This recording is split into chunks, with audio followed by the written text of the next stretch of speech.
Hello guys, good morning. And आज हम लोग ज्योग्राफी के बारे में ऑनलाइन अध्ययन करेंगे। और कोरोना के बीच, जैसा कि आप लोगों से मैंने कहा था कुछ दिन पहले कि मैं ऑनलाइन माध्यम से आपको ज्योग्राफी की जितनी भी टॉपिक्स हम लोगों ने ऑफलाइन क्लासरूम में किए उन सब का रिवाइज करेंगे। सभी एक बार इधर अपने नोट्स को पढ़ने के बाद इसका रिवाइज करेंगे, जिससे कि आप लोगों की चीज़ें जितनी भी डाउटफुल होंगी वो सारी क्लियर हो जाएंगी।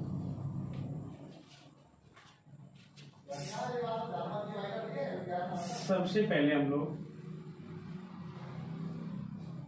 भूगोल के बारे में ये जानेंगे कि भूगोल जो है इसके अंदर हम लोग अध्ययन किन किन चीज़ों का करते हैं, क्या उसका सीक्वेंस होता है। जैसा कि विदित समय पर कोरोना की पैंडेमिक बीमारी के कारण लोग बाग भयभीत थे, तो उस समय पर एक ही बात कही जा रही है, घर रहें और सुरक्षित रहें। तो सबसे पहले हम लोग जैसे बात करेंगे कि जो भूगोल होता है, और विदित जैसा कि मैंने आप लोगों को बताया भी है कि ज्योग्राफी जो होता है इसके अंदर हम लोग अध्ययन किन किन चीजों को करते हैं।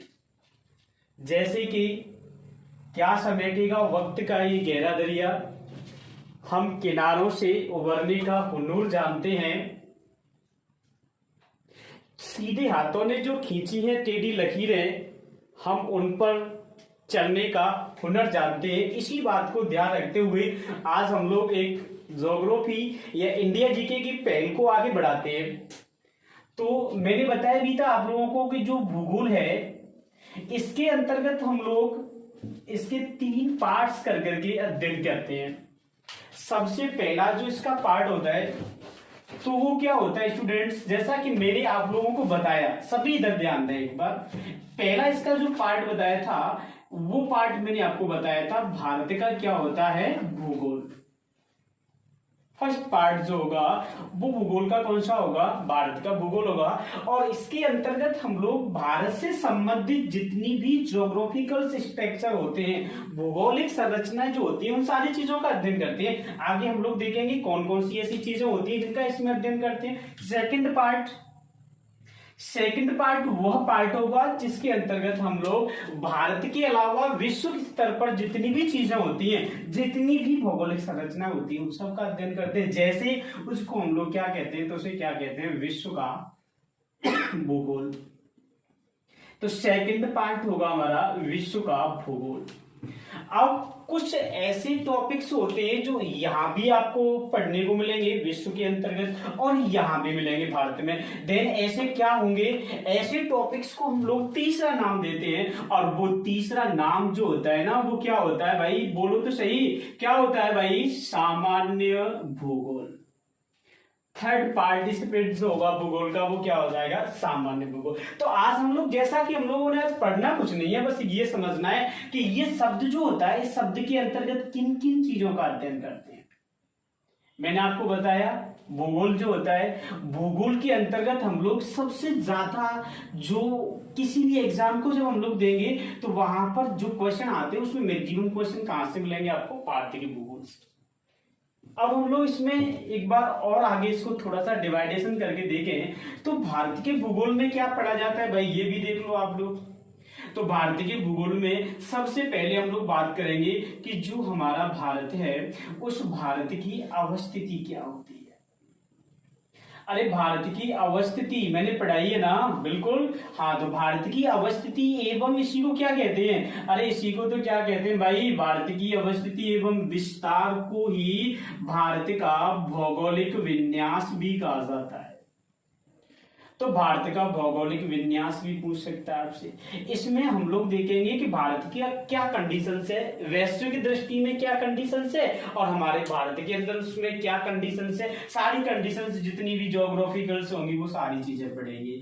सेकंड इसका जो चैप्टर होता है वो होता है कि उसके कौन कौन से भौतिक प्रदेश हैं। तो वो भौतिक प्रदेश मेरे जो स्टूडेंट मेरे ऑफलाइन पढ़े हुए हैं उन्होंने पढ़ा होगा, मैंने ये बहुत अच्छे से पढ़ाए हैं भौतिक प्रदेशों के अंतर्गत कि भारत को भौतिक प्रदेशों के आधार पर कौन कौन से भागों में डिवाइड किया जाता है, किस तरीके से डिवाइड किया जाता है, और उसमें किन किन चीजों के योगदान के कारण उसके भौतिक प्रदेशों का निर्वाचन हो। उसका भौतिक प्रदेशों का संरचना का या भौतिक प्रदेशों के आकार का किस प्रकार से निर्माण हुआ, वो सारी चीजें हम लोग इसमें पढ़ेंगे। इसके बाद हम लोग देखेंगे भौतिक प्रदेशों के बाद जो पॉइंट आता है वो आता है हमारे भारत का अपवाह तंत्र। और अपवाह तंत्र में भी मैंने आप लोगों को नदियों के बारे में पढ़ाया है। इसमें सारी नदियां पढ़ते हैं जो हमारे भारत के अंदर प्रवाहित होती हैं। अपवाह तंत्र के बाद अगला जो पॉइंट आता है वो क्या होगा, तो हमारा इसके बाद आता है हमारा झीलें। झील के बाद फिर इसके बाद क्या टॉपिक्स आएगा, तो इसके बाद जो नेक्स्ट टॉपिक्स आता है उसके अंतर्गत हम लोग शामिल करेंगे कि भारत के अंदर पाई जाने वाली प्रमुख मिट्टियां। जितनी भी भारत के अंदर पाई जाने वाली मिट्टियां होती हैं, कौन कौन सी मिट्टी है, किस क्षेत्र में कितनी है, कहाँ कैसे पाई जाती है, कौन सी फसल होती है, सारी चीजें देखेंगे। मिट्टी के बाद हम लोग भारत की प्राकृतिक वनस्पतियों की बात करेंगे। भारत में कौन कौन सी प्राकृतिक वनस्पति, देखो काफी टॉपिक्स मैंने आपको पढ़ा चुका हूं, तो आप लोग वहां ध्यान देंगे, सब पढ़ करके फिर इसको पढ़ेंगे, है ना। तो प्राकृतिक वनस्पति हुआ। प्राकृतिक वनस्पतियों के बाद जब हम लोग मिट्टियां पढ़ रहे हैं, झीलें, प्राकृतिक वनस्पति पढ़ रहे हैं, तो यहाँ पर हम लोग ये भी पढ़ सकते हैं कि हमारे यहाँ कौन कौन सी फसल होती है और फसल के आधार पर कौन कौन से प्रकार की कृषि पाई जाती है, ये भी ठीक है। तो यहां तक हम लोग देखेंगे कृषि के बाद। तो यहां फिर नेक्स्ट हम लोग देखेंगे कि हमारे भारत के अंदर किस प्रकार की जलवायु पाई जाती है। यानी कि इस तरीके से हम लोग काफी सारे टॉपिक्स जो होंगे भारत से संबंधित, या हमारे भारत के अंदर कौन कौन सा उद्योग पाया जाता है, भारत के अंदर कौन कौन सी खनिजों का उत्पादन किया जाता है, आदि जो टॉपिक्स होंगे भारत से रिलेटेड, उन सभी टॉपिक्स का हम लोग इसमें क्या करेंगे, अध्ययन करते हैं। दूसरा, जैसा कि मैंने पार्ट आपको बताया था, दूसरा पार्ट जो होता है उसमें आता है हमारा विश्व का भूगोल। और देखो विश्व के भूगोल में भी मैंने आप लोगों को दो पार्ट्स बताए थे। पहला पार्ट जो था वो कौन सा था, तो पहला पार्ट जो होगा वो क्या होगा, महाद्वीप, और अगला पार्ट जो होगा वो क्या होगा, महासागर। तो यहाँ हम लोगों को सिर्फ दो ही चीजें पढ़नी है वैश्विक दृष्टि पर, और आप लोगों ने पढ़ा है कि महाद्वीपों की जो संख्या है इस वैश्विक दृष्टि में कुल कितने महाद्वीप हैं, 7, और महासागर कितने हैं, तो वो हैं आपके 5।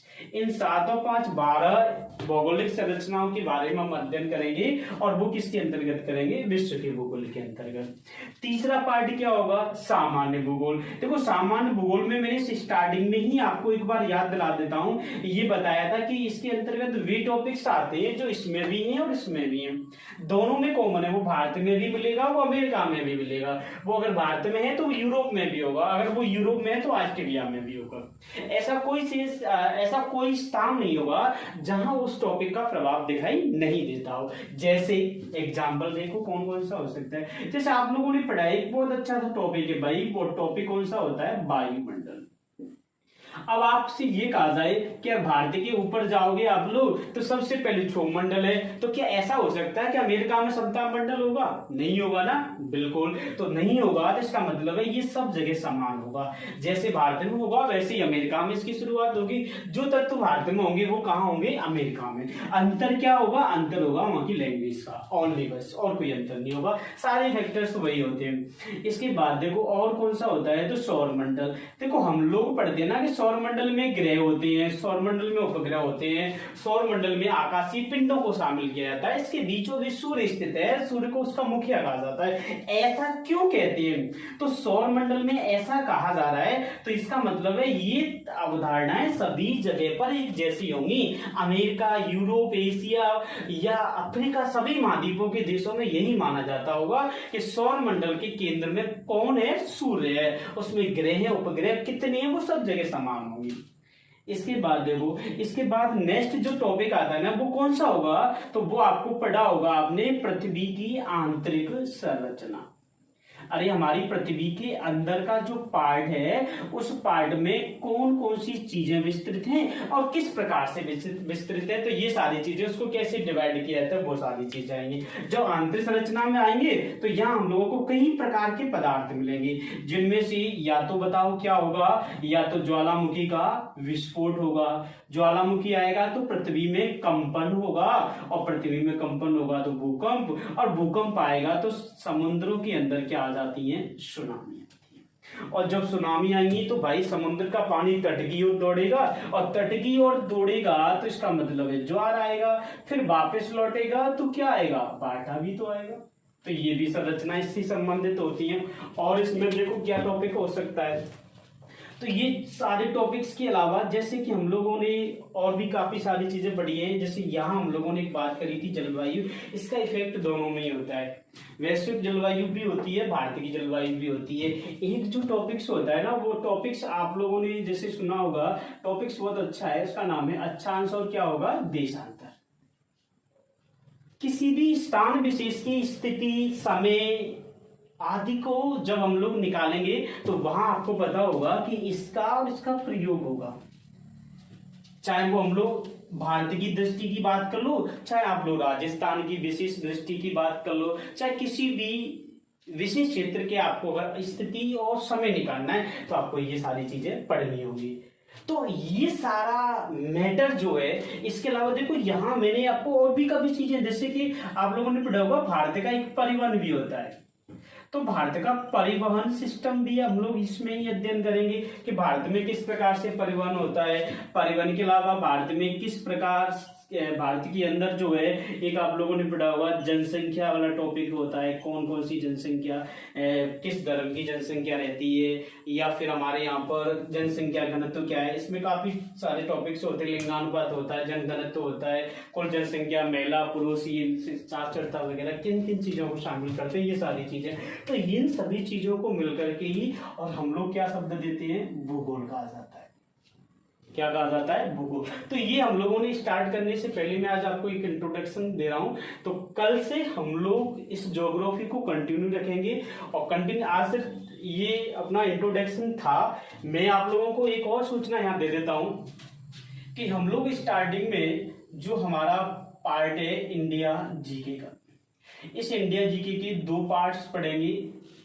एक पार्ट्स में आप लोगों की ज्योग्राफी की वीडियोस आपको उपलब्ध हो जाएंगे, एक पार्ट में आपको यहीं पर मैं आपको जो वीडियो उपलब्ध कराऊंगा वो हमारे भारतीय किसके हो जाएंगे, संविधान के। दोनों पार्ट्स आपको सुबह एक क्लास शाम को, टाइम भी मैं आपको सारा मेंटेन करके बता दूंगा। जैसा कि आप लोग, कुछ लोग हैं जो ग्रुप में हम लोग डेली टेलीग्राम टेस्ट देते हैं, आप लोगों को ये भी पता होगा कि हमारा एक डेली क्विज टेस्ट भी चलता है। और डेली क्विज टेस्ट जो होता है उसमें मैं टॉपिक बाय टॉपिक टेस्ट जो हम लोग ले रहे हैं, तो वहां मैं आपको सारी इंफॉर्मेशन और भी दे दूंगा। और सभी लोग जो मेरी ये वीडियो में आज आपको शेयर करूंगा, इस वीडियो को अगर आप लोग चाहें तो मैं इसको और भी आगे बढ़ा सकता हूं, इसलिए आप बस साथ ही चाहिए। एक तो आप इसे सब्सक्राइब करेंगे सभी और लाइक करें, एंड इसको आपको क्या करना है, शेयर करना है। ये कार्य सिर्फ आपका है, बाकी का पढ़ाने का कार्य मेरा है। बेटर से बेटर पढ़ाऊंगा, वैसे आप लोग पढ़ चुके हैं, इससे कोई समस्या नहीं होगी।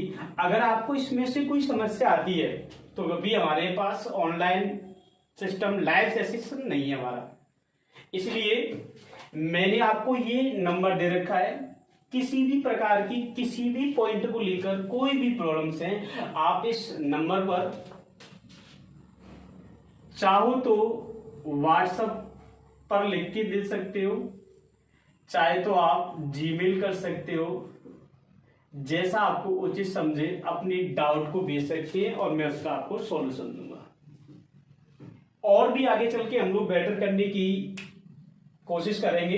तो ये मैं आज आप लोगों को बस इंफॉर्मेशन दे रहा था, और बाकी सभी लोगों से यही मेरा विनम्र निवेदन है, इस समय पर कोरोना से बच करके रहें और सभी लोग वैक्सीन का प्रयोग करें ना। जिन्होंने वैक्सीन नहीं लगवाई वो वैक्सीन लगवाएं, और be positive and safe, stay home और स्टे सेफ। इसी के साथ हम लोग आज की क्लास को विराम देते हैं।